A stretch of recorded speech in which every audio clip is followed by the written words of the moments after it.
Ever since Greece arrived in the base game of Civ 7, we've been waiting for the next sandal to drop. Who was going to be the leader associated with the Greeks this time around? I have some answers, and you're not going to like all of them. First of all, I screwed up in my antiquity tier list-a-palooza. The link for that video is in the description below. I closed out the video with a discussion of the 6 most balanced civs, and spoiler alert, I put Greece third. They're my favorite antiquity civ, and I betrayed them. They're my comfort civ, you could say. I've had second thoughts since then after thinking about who would be their best leader. At the core of my change of heart is their influence production, something the civs I put ahead of them do not specialize in. They are the most balanced civ in the ancient era, for sure. And they've been in the Civilization series from the very beginning, represented by Alexander in various forms over the years. That is until Civ 6, when Alexander, much to the relief of Macedonian players everywhere, was recognized as the Macedonian leader. Fair enough, Civ has used other leaders in the past. Civ 2 gave us the goddess Hippolyta. Civ 4 gave us Alexander and Pericles. Then Pericles returned in Civ 6, where he was one of my favorite leaders, actually, and we also had the option of the Spartan leader, Gorgo. Both of these guys are certainly acceptable as returning leaders for Civ 7, but I wanted to speculate a little bit, given that now the Civ franchise has opened us up to leaders who are not necessarily political or military. Sure, we could open things up to a whole pantheon of Greek gods, but there would be bottomless debates about realism and about which god. The other abundant source is philosophers. Among these, Socrates is my go-to and would be my first pick.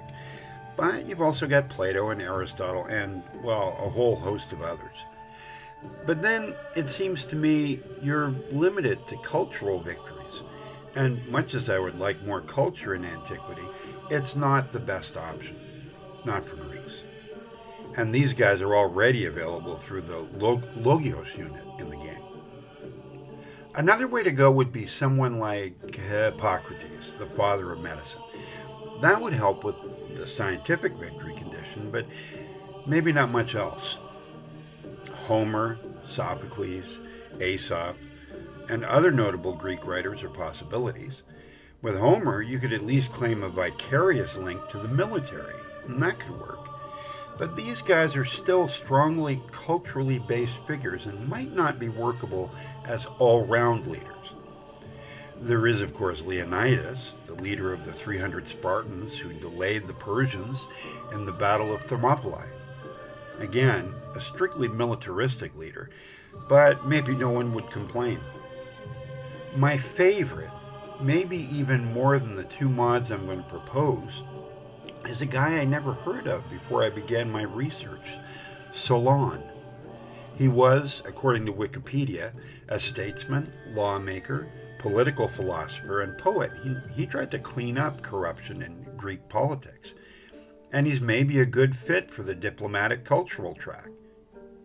The main thing he has working against him is name brand recognition. Like I said, I'd never heard of him before now. But the main thing working for him is that he is in many ways a perfect fit for Civ 7's version of Greece. But ultimately, I'm here to talk about 2 mods. One that I'm going to propose, and one that already exists. The one I'm proposing is Archimedes. In Archimedes, you have the perfect blend of a scientific, militaristic leader. The main downside of Archimedes is that he doesn't fit the Greek gestalt this time around very well. The Greeks this time are not as militaristic, and they are more cultural than scientific. But maybe what they need is someone who can balance them out even more than they already are. Now, with Archimedes, as I said, you have a scientific, militaristic leader. And his 2 abilities are, and the first one is due to those mirrors that he used to channel direct sunlight and magnify it and set ships on fire, and also to the claw of Archimedes that apparently could lift ships out of the water. But in honor of those legendary inventions, enemy ships endure deep ocean damage while they are in ranged unit distance of players' ships or cities. So it makes his ships and his cities much harder to attack and, survive it. And that's reflective, like I said, of his legendary inventions. As to his second ability, you can remember in Civ 6 when we had Eureka moments. Well, that's based, of course, on Archimedes and his Eureka moment in the bathtub. These sudden leaps of putting things together, let's say. Well, that's going to be reflected in the second ability, where for irrigation, mathematics, steam engine, and machinery, those are going to cost him 50% less in terms of, just achieving them on the tech tree. Now, why irrigation? Well, because of Archimedes' screw, it helped raise water out of wherever it was, low-lying areas. So irrigation was very much in league with the Archimedes screw. Mathematics, it was only after his death when gradually his mathematics texts came to light over many years. And then the steam engine, well, he was a hydrostatic guy. He was an engineer before it was fashionable and very much knew everything about water. So I can only imagine the steam engine would be right in his wheelhouse, along with machinery.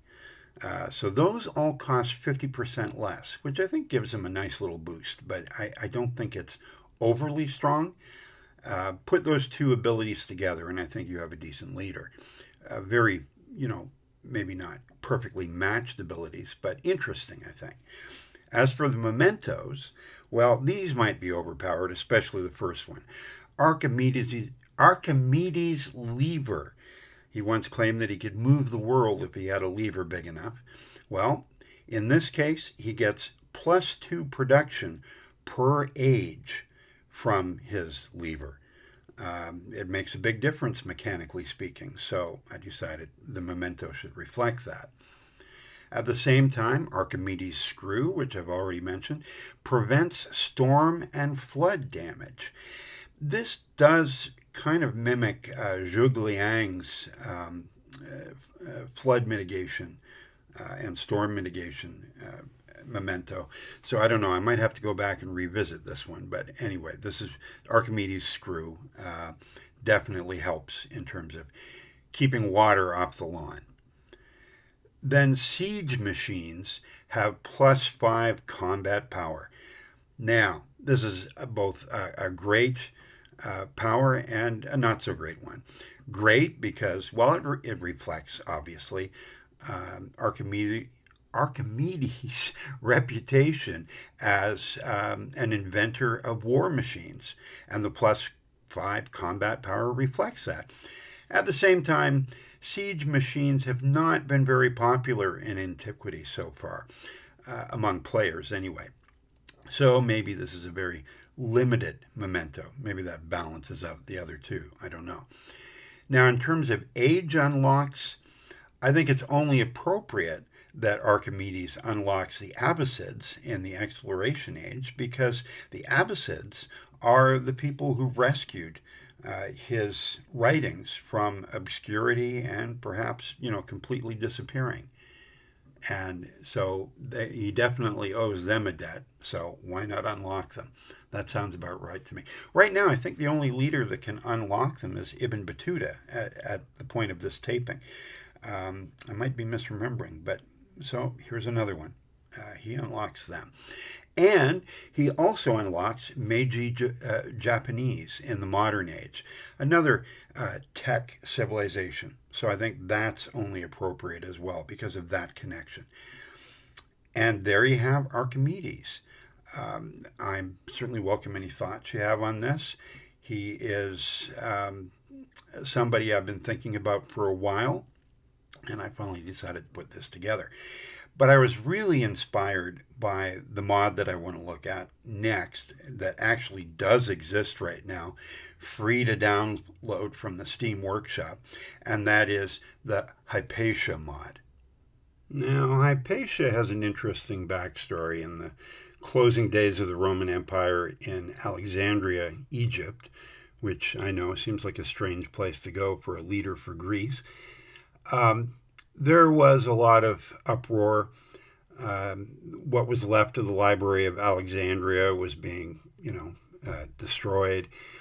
And they found Hypatia, who was an older woman. These were monk henchmen, I guess you could call them. They found her. She had been a teacher of astronomy, mathematics, and philosophy. They pulled her from her chariot and dragged her to a temple. She was stripped naked, her skin flayed with jagged pieces of oyster shells, her limbs pulled from her body, and paraded through the streets. And then her remains were burned in the mockery of a pagan sacrifice. Well, anyway, it's a lot. I didn't know much about her backstory before I began researching this video, so it was very striking to me. I thought I had to share that. It was a striking way for her to go out. But the important thing for our purposes is that she is a multidisciplinary leader. With her interest in philosophy and in astronomy and science, she crosses that cultural science boundary that seems so firm these days in the 21st century. And she would be an ideal leader for Greece in a lot of ways. And we'll discuss the mod by Maple Leaves in that regard. Now you can see here that she's a cultural scientific leader, that there's a little write-up here from Maple Leaves. Hypatia, with stars as your eyes and truth as your sword, you pierce the veil of ignorance that shrouded the heavens. In the radiant interplay of mathematics and philosophy, the flame of wisdom burns eternal. Kindle this luminous beacon and let your intellect blaze across the chaotic firmament of our world, guiding humanity toward the shores of reason and liberation. So that the tone of that goes rather nicely with some of the other things written up for the game. Now, as far as leader abilities go, beacon of mathematics is how she's described here. Her science buildings and culture buildings gain a plus 1.5 corresponding adjacency for quarters, which is pretty good. Decent anyway. And then she gets plus 1 specialist limit in all cities. And that is great. And if that were everything, then she would be, a solid leader, if not remarkable. But then cities that have both science buildings and culture buildings gain plus 1 population. For me, that really puts her over the top. In fact, you'd have to say she's a little overpowered here in with that one ability in and of itself. Now, we also have some mementos that are associated with her. The first one we see here is called Commentary on Conic Sections.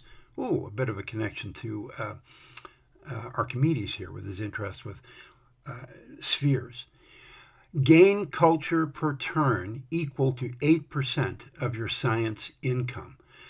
Oh, we have some of the sort of synergy between science and culture that we get with Ada. Oh, yeah, I kind of like this. Now, the next one is the revised edition of Euclid's Elements. Oh, I didn't mention Euclid as a possible leader. That would be interesting as well. After researching a technology or a civic, gain influence equal to 10% of its cost. Now, this makes her distinct from Ada in that there's a synergy here, not just between culture and science, but culture, science, and influence. And that makes her perfect for a leader for Greece, as far as I can tell. And then we have the Silver Plane Astrolabe, plus 50% production towards constructing science buildings. Again, another good memento, 3 good mementos here, and put them all together with her particular abilities. And I think Hypatia becomes an unstoppable force. And honestly, given the lack of really strong culture and science leaders. I mean, there are good ones, Ada being an example, and Benjamin Franklin on the science side, and Confucius as well. They're good, but there haven't been any what I would consider S tier leaders in terms of science and culture. And I think Hypatia definitely is in that category, looking at all her abilities. But maybe it'd be a good idea to see what that looks like in game and check out some of the results there. Now, ironically, I decided to start with Egypt in this particular game. Given that Hypatia was from Egypt, I thought, well, that could be appropriate. So I didn't actually play Greece, but I will show you how we did. The culture victory, we're not quite at the end of the era yet, but we have the culture victory locked up. Not so much the military victory, which is fine. And science, we have that locked up. And, well, almost ready to get the economic victory as well, but it's turn 124, so that is not so likely. As for where things stand, you can see our culture numbers here at plus 126 are pretty good, but they're not actually number one. Benjamin Franklin, oh no, that's science, sorry. Benjamin Franklin is still beating us at science. Culture-wise, we're still being beaten by Charlemagne. But overall, she has better total numbers than for those 2 things than all the leaders are individually. So that's not too bad. And influence, yeah, the influence is pretty reasonable too. Where I was trying to keep her going, and all my leaders going, is in terms of population and production. You can see there with production that she's running away. That memento increasing population really helps with production, and obviously with population too, where she's also ahead. So these are key numbers. It's not just the science and culture that you're looking for, it's the production and the population. That might be the secret to her success in a way. It's, yeah, a pretty good game overall. Of a city that has, let's see, what do they have here? They have a library, but no culture building yet. So let's see if that particular power of Hypatia works here. There's an amphitheater. We could buy an amphitheater and plug it down here and see if that works. So let's try that. I don't want the brickyard, not so much. Well, I can put it, I'll just put it with the villa for now. Okay, so we're going to plunk it down. What size is our city at the moment, actually? It is 13. Well, we'll see in a second.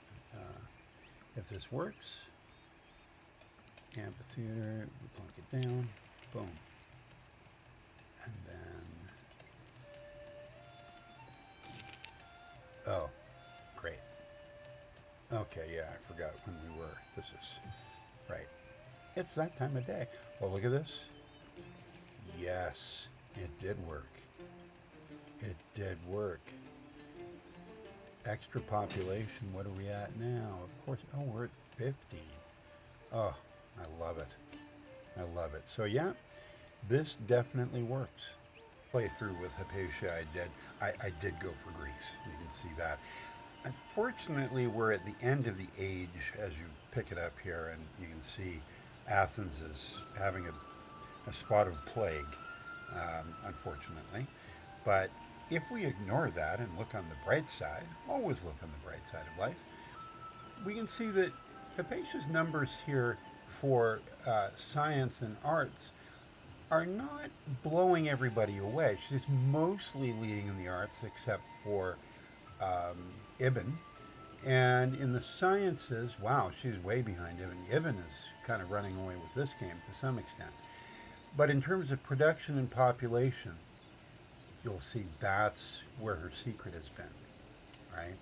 And it's that that final ability she has that to me is the real secret. The arts and the sciences are great, but getting that extra production and population, those boosts every now and again, that's really helping. And you know, I mean, I really focus on that as I play too. So I mean, I make sure it's usually up there somehow.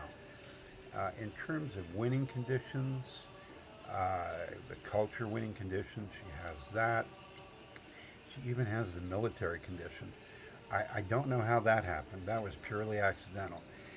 Not quite up with the science yet or the economic victory condition, but I think that's just a breath away, honestly. It might be a plague-filled breath, but it's still a breath. And overall, leading in everything except science, that's unacceptable. But Ibn is on his game here. And in terms of legacy points, definitely blowing away Ibn. He might have the better science and culture in total, but Hypatia blowing him away in overall score here. So there you have some of my theorizing, and I don't know if any of the leaders here have some appeal for you. I certainly would make a strong case for Hypatia, either in the form of this mod or a slightly different form for the game. I think she'd be great. I think Archimedes would be a reasonable choice, and a number of the other ones, Salon in particular, I think, from some of the ones I mentioned. But if you have any, well, particularly favorite Greeks, let me know. Do you like any of the ones that we've been talking about here? Is there somebody else you would like to see a little more about, who you think would be a better leader? By all means, let me know in the comments. And I keep thinking there's somebody I'm leaving out. Oh, yeah, I know who I would love to see. This is kind of an addendum here, but it would be really cool to see somebody like Odysseus or Ulysses. I forget which is the Greek version. I think it's Ulysses. That would be pretty cool, even though, obviously, he's a mythical character, but he's not superhuman. And so that would be pretty neat. Ulysses would be a favorite of mine, I think, if that came to the game. But I doubt that it will. So, anyway, until next time, this has been Civilized Raccoon. Again, if you have any comments, please let me know what your preferences for a Greek leader would be. Leave a like or a subscribe if you like what you've seen or heard. And I'll see you next time.